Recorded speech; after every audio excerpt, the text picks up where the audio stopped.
Thank you.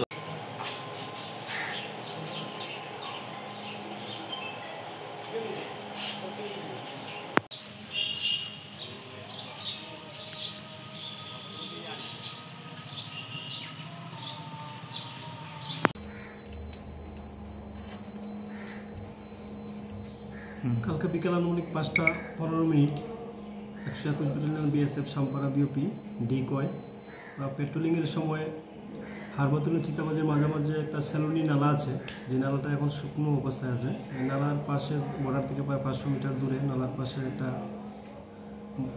বস্তা দেখতে পায়।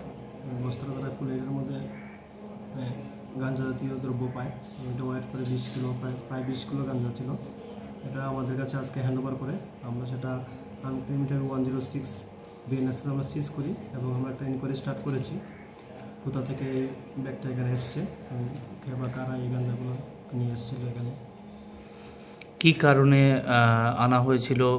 লোকাল এরিয়াতে কনজিউম করার জন্য না বিদেশে পাচার করার জন্য, এমন কোনো অনুমান স্যার?